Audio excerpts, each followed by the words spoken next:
안녕하세요.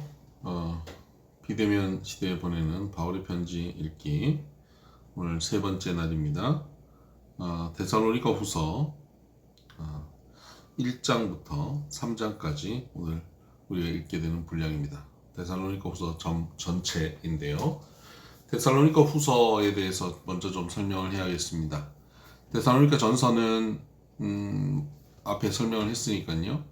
그렇게 해서 편지가 고린도 지역에 있던 바울이 데살로니가 전서를 써서 편지를 데살로니가 지역에 있는 교회들에게 보냈습니다. 그 편지는 격려의 편지, 칭찬의 편지였습니다. 그리고 환난 가운데 있으니까 잘 견뎌라. 주님이 곧 오신다. 부활의 소망을 가지고 잘 견뎌내라 라고 권면했습니다. 그런데 그 권면을 받은 데살로니가 교인들이 이 사람들이 다 초신자들 아닙니까? 그러니까 이게 이런 말을 들었을 때 이게 아멘은 하는데 너무 극단적으로 하는 겁니다. 주님 곧 오신다. 그래서 환난 가운데서 소망을 가져라. 그러니까 너무 극단적으로 주님 곧 오신다에만 집중을 해서 주님 곧 오시니까 뭐 우리가 뭐 다른 거 할 거 있겠냐. 하나님만 바라보고 예배만 드리자. 그래서 시한부 종말론으로 빠져버린 겁니다. 다니던 직장도 안 가고 밭에 나가서 일도 안 하고 그냥 주님 곧 오시는데 하늘만 쳐다보는 거예요. 시한부 종말론이죠. 그렇게 이들이 시한부 종말론으로 빠져서 헤매고 있으니까 디모데가 급히 고린도로 내려옵니다. 내려와서 지금 데살로니가 지역에서 벌어지고 있는 이런 잘못된 신앙의 형태에 대해서 바울에게 보고를 하는 거죠. 바울이 그 보고를 받고는 그 데살로니가 교회 안에 시한부 종말론에 빠진 사람들을 경계하는 그런 신앙이 잘못됐음을 경계하고 바른 신앙, 바른 종말론을 가질 것을 권면하는 내용이 데살로니가 후서입니다. 데살로니가 후서는 데살로니가 전서는 칭찬과 격려가 주로 있다면 데살로니가 후서는 종말론에 대한 권면 그리고 훈계 이런 게 좀 더 있고 좀 더 엄중한 그런 분위기의 책입니다. 자, 데살로니가 후서 이런 배경을 가지고 한번 읽어보십시다. 1장 1절입니다. 바울과 실라오와 디모데는 하나님 우리 아버지와 주 예수 그리스도 안에 있는 데살로니가인의 교회에 편지하노니 하나님 아버지와 주 예수 그리스도로부터 은혜와 평강이 너희에게 있을지어다. 형제들아, 우리가 너희를 위하여 항상 하나님께 감사할지니 이것이 당연함은 너희의 믿음이 더욱 자라고 너희가 다 각기 서로 사랑함이 풍성함이니 그러므로 너희가 견디고 있는 모든 박해와 환난 중에서 너희 인내와 믿음으로 말미암아 하나님의 여러 교회에서 우리가 친히 자랑하노라. 3절에 보니까 항상 하나님께 감사할지니 이것이 당연하다 이렇게 고백하고 있죠. 데살로니가 교인들이 지금 시한부 종말론에 빠진 사람들이 좀 있지만 그럼에도 불구하고 너희의 믿음이 자라고 서로 사랑하는 것 이거 데살로니가 전서에서 권면했던 것 아닙니까? 믿음이 자라고 서로 사랑하라고 했던 것 박해와 환난 가운데 인내하라고 했던 게 데살로니가 전서의 말씀인데 그 말씀대로 실천하고 순종하는 모습들 들으니까 이 감사하는 것이 하나님께 감사하는 게 당연해지는 거예요. 이런 교회, 이런 성도 됐으면 좋겠습니다. 그 사람들을 생각하면 그를 사랑하는 사람들이 감사함이 당연한 목회자가 성도를 생각하면 그 성도를 바라볼 때 감사함이 당연한 여러분이 자녀를 생각할 때 걱정이 당연한 게 아니고 염려가 당연한 게 아니라 감사가 당연한 그런 자녀들이 되기를 바랍니다. 서로가 서로를 바라보며 감사가 당연한 그런 존재로 우리가 살 수 있게 되기를 주의 이름으로 축복합니다. 5절 이는 하나님의 공의로운 심판의 표요 너희로 하여금 하나님 나라에 합당한 자로 여김을 받게 하려 함이니 그 나라를 위하여 너희가 또한 고난을 받느니라. 너희로 환난을 받게 하는 자들에게는 환난으로 갚으시고 환난을 받는 너희에게는 우리와 함께 안식으로 갚으시는 것이 하나님의 공이시니. 참 얼마나 감사한 말씀입니까? 환난을 받게 하는 자는, 우리에게 환난을 주는 사람은 환난으로 갚아주신다는 거예요. 그리고 환난 받고 있는 우리에게는 안식으로 갚아주신다는 겁니다. 믿으시길 바랍니다. 이러한 것을 믿고 고난 가운데, 환난 가운데, 박해 가운데도 견뎌내시기를 주의 이름으로 축복합니다. 이 말씀이 환난 속에 있었던 데살로니가 교인들에게 얼마나 위로가 되었겠습니까? 7절 하반절입니다. 주 예수께서 자기의 능력의 천사들과 함께 하늘로부터 불꽃 가운데 나타나실 때에 하나님을 모르는 자들과 우리 주 예수의 복음을 복종하지 않는 자들에게 형벌을 내리시리니 이런 자들은 주의 얼굴과 그의 힘의 영광을 떠나 영원한 멸망의 형벌을 받으리로다. 누가 멸망의 형벌을 받습니까? 하나님을 모르는 자, 복음에 복종하지 않는 자, 이런 자들이 멸망의 형벌을 받습니다. 그러니까 하나님을 빨리 알려야 하고요, 복음을 듣고 순종해야 하는 것입니다. 10절 그날에 그가 강림하사 그의 성도들에게 영광을 받으시고 모든 믿는 자들에게서 놀랍게 여김을 얻으시리니 이는 우리의 증거가 너희에게 믿어졌습니다. 이러므로 우리도 항상 너희를 위하여 기도함은 우리 하나님이 너희를 그 부르심에 합당한 자로 여기시고 모든 선을 기뻐함과 믿음의 역사를 능력으로 이루게 하시고 우리 하나님과 주 예수 그리스도의 은혜대로 우리 주 예수의 이름이 너희 가운데서 영광을 받으시고 너희도 그 안에서 영광을 받게 하려 함이라. 2장 1절 형제들아 우리가 너희에게 구하는 것은 우리 주 예수 그리스도의 강림하심과 우리가 그 앞에 모임에 관하여, 주님이 강림하시는 것과 그 앞에 모임, 그러니까 재림 때에 주님 앞에 모이는, 죽은 자도 살아나고 잠자는 자들 깨어나고 또 믿는 자들 하늘로 부름받아서 주님 앞에 모이는 그 모임, 그 재림에 대한 얘기입니다. 주님 재림하시는 그때에 대한 이야기.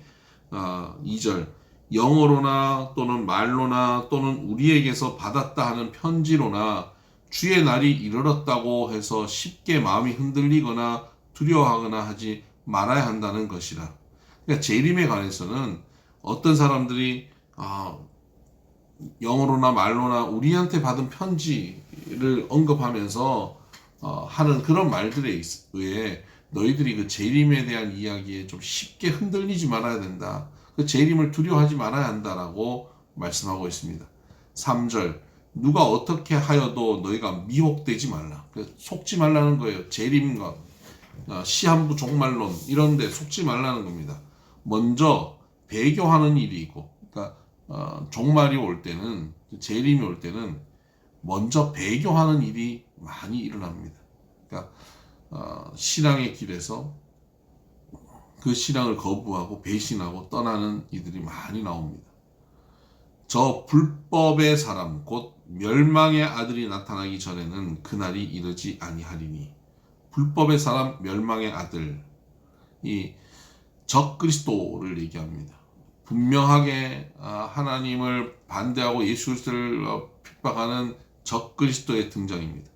4절 그는 대적하는 자라 신이라고 불리는 모든 것과 숭배함을 받는 것에 대항하여 그 위에 자기를 높이고 하나님의 성전에 앉아 자기를 하나님이라고 내세우느니라. 그래서 자기 자신을 하나님이라고 드러내는 사람, 그 적그리스도입니다. 그리고 하나님의 성전에 앉아서, 이 성전에 앉아서는 여러 가지 형태로 말할 수 있는데요. 첫째는 유대교 성전을 말할 수 있습니다. 그 성전이 지금 없잖아요. 성전이 다시 지어져서 그 성전 위에 앉아서 자기가 하나님이라고 말하는 사람, 그가 적그리스도라는 거죠. 그의 출현이 종말을 상징한다. 또 하나는 하나님의 성전이 주의 몸된 교회 공동체를 성전이라고 볼 수 있죠. 그래서 전 세계의 교회 공동체, 그 교회들의 연합체에 위에 앉아서 자기 스스로가 하나님이라고 말하는 그런 존재가 출현할 때, 그때가 재림의 때다 하는 것이죠. 5절 내가 너희와 함께 있을 때에 이 일을 너희에게 말한 것을 기억하지 못하느냐? 너희는 지금 그로 하여금 그의 때에 나타나게 하여 막는 것이 있는 것을 아나니. 그러니까 적그리스도가 나타나는 것을 막고 있다는 겁니다. 하나님께서. 7절 불법의 비밀이 이미 활동하였으나 지금은 그것을 막는 자가 있어 그 중에서 옮겨질 때까지 하리라. 지금은 그 불법이 활동하지만 하나님께서 막고 계신다. 8절 그때에 불법한 자가 나타나리니, 마지막 때에는 불법한 자가 나타나리니 주 예수께서 그 입의 기운으로 그를 죽이시고 강림하여 나타나심으로 패하시리라. 재림하시면서 그것을 패하신다는 겁니다. 9절 악한 자의 나타남은 사탄의 활동을 따라 모든 능력과 표적과 거짓 기적과 불의의 모든 속임으로 멸망하는 자들에게 있으리니, 이 악한 자, 이 적그리스도가 나타났을 때 사단의 능력, 활동을 따라서 능력과 표적과 거짓 기적이 나타납니다. 그러니까 사단도 거짓 기적을 행할 수 있습니다. 그러니까 무당이 거짓 기적 나타낼 수 있겠죠? 네, 세상의 다른 종교도 거짓 기적을 나타낼 수 있습니다. 그래서 어디 뭐 기적이 나타난다, 뭐 신비한 능력이 있다고 해서 거기가 신이 아닙니다. 거기 참 신이 아니고 거기 생명이 있는 게 아니에요. 어디 귀신같이 맞춘다고 해서 거기 쫓아다니면 안 되는 거예요. 거기 귀신같이 맞출 수 있죠. 귀신의 능력이니까요. 사탄의 능력으로 그럴 수 있다는 것입니다. 10절 불의의 모든 속임으로 멸망하는 자들에게 있으리니 이는 그들이 진리의 사랑을 받지 아니하여 구원함을 받지 못함이라.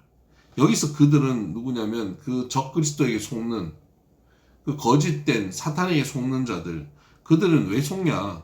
진리의 사랑을 받지 아니하여 구원을 받지 못해서 속는 겁니다. 하나님의 말씀, 진리의 그 사랑, 하나님의 그 사랑을, 하나님의 그 깊은 사랑을 제대로 받지 못한다는 겁니다. 들었는데, 또 교회도 출석을 했었는데 그것을 제대로 받지 못하고 구원을 얻지 못한 것입니다. 그런 사람이 있다는 거죠. 하나님의 말씀을 듣고 그 진리의 사랑을 온전히 제대로 깨닫지 못하는 사람들. 지금 이 시한부 종말론에 빠진 사람들을 얘기하는 거 아닙니까? 이 미혹되어서 넘어지는 사람들이죠. 교회를 좀 다니다가도 거기 미혹된 사람들. 제대로 하나님의 진리의 말씀을, 진리의 그 깊은 사랑을 고백하고 경험하지 못한 사람들입니다. 11절 이러므로 하나님이 미혹의 역사를 그들에게 보내사 거짓 것을 믿게 하심은 진리를 믿지 않고 불의를 좋아하는 모든 자들로 하여금 심판을 받게 하려 하심이라. 결국 미혹된 자들 보면 그들은 결국 하나님께 선택받지 못한 사람들 아닌가라는 그런 말씀입니다. 그래서 하나님께서 미혹의 역사를 그들에게 허락해 주신 것이다 라고 결론적으로 말씀하고 있습니다. 그래서 그들은 진리의 이 사랑을 받지 못한 자다, 구원을 받지 못한 자다라는 것이죠. 그래서 이 미혹에 넘어지는 그것 자체가 그들에게 이미 임한 심판이 된다는 것입니다. 13절 주께서 사랑하시는 형제들아, 우리가 항상 너희에 관하여 마땅히 하나님께 감사한 것은 하나님이 처음부터 너희를 택하사 성령에 거룩하게 하심과 진리를 믿음으로 구원을 받게 하시니. 그러니까 구원을 받지 못해서 미혹된 자들과 다르게 너희는 처음부터 택함 받은 자다. 처음부터 택함 받은 자는 성령에 거룩하게 하심으로 변화되어지고 거룩하여지고 진리를 믿음으로 구원을 받게 하셨다. 그러니까 진리를 안 믿어서 구원을 받지 못하는 미혹되는 자들이 있는데 너희는 진리를 믿음으로 구원을 받게 하셨다. 구원을 받게 하셨다니까 구원은 내가 받는 겁니까? 내가 취하는 겁니까? 하나님이 받게 하시는 겁니다. 하나님이 받게 하시는 겁니다. 내가 능동적으로 구원을 가지는 것이 아니라 수동적으로 하나님께서 받게 하시는 것이다 라는 것이죠. 그러니까 구원은 하나님께서 이루시는 거죠. 14절 이를 위하여 우리 복음으로 너희를 부르사 우리 주 예수 그리스도의 영광을 얻게 하려 하심이니라. 그러므로 형제들아 굳건하게 서서 말로나 우리의 편지로 가르침을 받은 전통을 지키라. 우리 주 예수 그리스도와 우리를 사랑하시고 영원한 위로와 좋은 소망을 은혜로 주신 하나님 우리 아버지께서 너희 마음을 위로하시고 또한 선한 일과 말에 굳건하게 하시기를 원하노라. 아멘. 3장 1절 끝으로 형제들아 너희는 우리를 위하여 기도하기를 주의 말씀이 너희 가운데서와 같이 퍼져나가 영광스럽게 되고, 그러니까 이제는 우리 위해서 기도해달라는 거. 나도 너희 위해서 기도하고 있는데 너희들은 이제 우리 위해서 기도해라. 바울의 선교팀들을 위해서 기도해달라는 거죠. 그 기도의 내용이 뭡니까? 데살로니가 교회처럼 우리가 가는 곳에 이런 교회의 부흥이 일어나게 해달라고 기도하는 것이죠. 여러분, 이런 기도가 얼마나 감사한 기도입니까? 하나님 우리 교회처럼 저 교회도 부흥시켜 주세요. 하나님 우리 한국교회처럼 저 나라의 교회들도 부흥시켜 주세요. 하나님 우리 가정처럼 저 가정도 천국 되게 해주세요. 이런 기도를 할 수 있다면 얼마나 복됩니까? 여러분, 이런 기도를 우리가 할 수 있는 그런 교회, 그런 가정, 그런 나라가 되기를 주의 이름으로 축복합니다. 2절 또한 우리를 부당하고 악한 사람들에게서 건지시옵소서 하라. 믿음은 모든 사람의 것이 아니니라. 주는 미쁘사 너희를 굳건하게 하시고 악한 자에게서 지키시리라. 주님은 미쁘신 분입니다. 믿음직스러운, 믿을만한 분이라는 겁니다. 주님은 믿을만한 분이셔서 우리를 굳건하게 하시고 악한 자에게서 지켜주십니다. 믿으십니까? 주님께서는 우리를 굳건하게 하십니다. 악한 자에게 건지실 것입니다. 지금 우리를 넘어뜨리려고 하는 사단의 공격이 있습니다. 악한 자는 우리를 늘 미혹하려 합니다. 그러나 주님은 미쁘셔서 우리를 그곳에서 건지십니다. 우리가 분별력이 있어서 거기 넘어지지 않는 것 아닙니다. 우리가 의지가 있어서 그것을 벗어나는 것 아닙니다. 주님께서 미쁘셔서 우리를 굳건하게 하고 우리를 지켜주십니다. 4절 너희에 대하여는 우리가 명한 것을 너희가 행하고 또 행할 줄을 우리가 주 안에서 확신하노니 주께서 너희 마음을 인도하여 하나님의 사랑과 그리스도의 인내에 들어가게 하시기를 원하노라. 형제들아 우리 주 예수 그리스도의 이름으로 너희를 명하노니 게으르게 행하고 우리에게서 받은 전통대로 행하지 아니하는 모든 형제에게서 떠나라. 왜 게으르게 행합니까? 시한부 종말론에 빠져버리니까 게으르게 행하는 거예요. 주님 곧 오실 텐데 무슨 일을 해. 그리고 게으르게 행하는 겁니다. 이런 형제에게서 떠나라는 겁니다. 그런 시한부 종말론에 빠져있는 그 형제들과 함께 하면 안 된다는 것. 그것은 예수를 제대로 믿는 게 아니고 그건 믿음의 사람이 아니라는 거예요. 그런 신앙을 갖고 있는 것은 구원받는 자리에 있는 게 아니라는 겁니다. 미혹되어 있다는 것이죠. 그래서 떠나라는 겁니다. 여러분, 이런 시한부 종말론에 빠져있는 그런 공동체가 있다면 거기에 있으면 안 됩니다. 벗어나야 됩니다. 우리 한국교회도 90년도에 이런 시한부 종말론으로 한참 힘들었던 적이 있죠. 거기서 벗어났어야 되는 것입니다. 7절 어떻게 우리를 본받아야 할지를 너희가 스스로 아나니 우리가 너희 가운데서 무질서하게 행하지 아니하며 누구에게서든지 음식을 값없이 먹지 않고 오직 수고하여 애써 주야로 일함은 너희 아무에게도 폐를 끼치지 아니하려 함이니 우리에게 권리가 없는 것이 아니요 오직 스스로 너희에게 본을 보여 우리를 본받게 하려 함이니라. 우리가 너희와 함께 있을 때에도 너희에게 명하기를 누구든지 일하기 싫어하거든 먹지도 말게 하라 하였더니 그럽니다. 날마다 성실하게 자기 일을 하면서 먹고 살아라는 겁니다. 주님 곧 오시니까 하늘만 바라보고 살면 안 된다는 거예요. 오늘 현실에 성실하게 살아간다. 우리도 그곳에 있을 때 성실하게 일하면서 먹을 것을 구하면서 살지 않았느냐. 너희들이 그런 모습을 본받아야 된다라고 권면하고 있습니다. 일하기 싫거든 먹지도 말아라. 이렇게 권면하시죠. 11절 우리가 들은즉 너희 가운데 게으르게 행하여 도무지 일하지 아니하고 일을 만들기만 하는 자들이 있다 하니 이런 자들에게 우리가 명하고 주 예수 그리스도 안에서 권하기를 조용히 일하여 자기 양식을 먹으라 하노라. 조용히 일해야 된다는 겁니다. 말이 많으면 안 됩니다. 묵묵히 내 현실에 조용히 일하는 겁니다. 일하는데 왜 조용히 일하라고 그럽니까? 일하는 데 있어서 너무 지금 나의 일에 있어서 불평이 많은 거예요. 이거 하는 게 무슨 의미가 있냐? 이거 한다고 세상이 바뀌냐? 조용히 일해야 됩니다. 룻기에 룻을 보세요. 나가서 이삭 죽기를 해요. 이거 이삭 죽는다고 이 문제가 해결되는 것도 아니고 시어머니와 자기의 가난이 해결되는 것도 아니고 이번 달은 이삭 죽어서 해결할지라도 다음 달은 당장 굶어 죽을 텐데 그렇다면 생명 연장 한 달 한다고 무슨 의미가 있냐?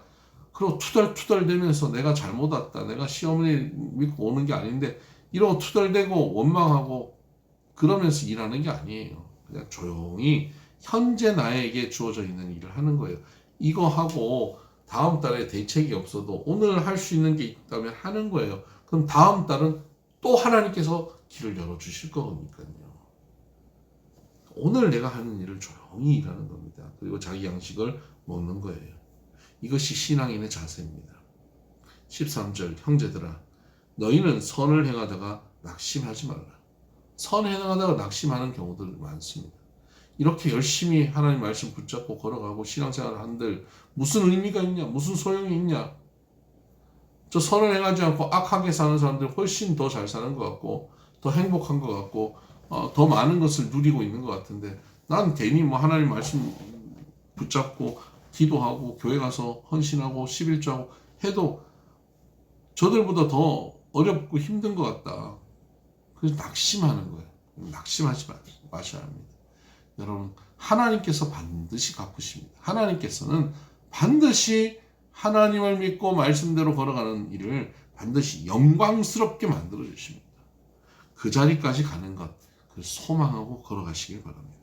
14절 누가 이 편지에 한 우리말을 순종하지 아니하거든 그 사람을 지목하여 사귀지 말고 그로 하여금 부끄럽게 하라. 그러나 원수와 같이 생각하지 말고 형제같이 권면하라. 지금 데살로니가 교회 교인들 가운데는 이런 편지를 받고 따르지 않으려고 하는 사람도 있을 거란 말이죠. 그를 사귀지 말라는 겁니다. 왜냐하면 그와 사귀다 보면 시한부족만으로 빠져버리니까요. 하지만 원수같이는 생각하지 말고 형제같이 권면은 계속하라는 겁니다. 16절 평강의 주께서 친히 때마다 일마다 너희에게 평강을 주시고 주께서 너희 모든 사람과 함께 하시기를 원하노라. 지금 데살로니가 교회는 일이 생겼어요. 심각한 때예요. 어려운 때를 만났어요. 그러나 이때 평강의 주께서 친히 때마다 일마다 평강을 주실 것이다 하는 것이죠. 그리고 앞으로 또 일이 벌어지고 또 어려운 때가 생길 텐데 그때마다 평강의 주께서 친히 때마다 일마다 너희에게 평강 주시기를 원한다. 여러분, 여러분의 삶 가운데 여러분의 가정에도 생각지 못한 일들이 벌어지고 기대하지 않는 일들이 벌어지고 어려운 때가 찾아올 때가 있습니다. 평강의 주께서 친히 때마다 일마다 여러분에게 평강을 주시고 주께서 여러분 모든 이들과 함께 여러분의 가정과 함께 하시기를 원합니다. 17절 나 바울은 친필로 문안하노니 여기까지는 실로아노가 쓴 거죠. 그리고 17절에는 나 바울은 친필로 자기가 직접 17절을 쓰는 겁니다. 친필로 문안하노니 이는 편지마다 표시로서 이렇게 쓰노라. 우리 주 예수 그리스도의 은혜가 너희 무리에게 있을지어다. 아멘. 오늘도 여러분에게 주 예수 그리스도의 은혜가 여러분과 여러분의 가정에 함께 하시기를 주의 이름으로 축복합니다. 샬롬.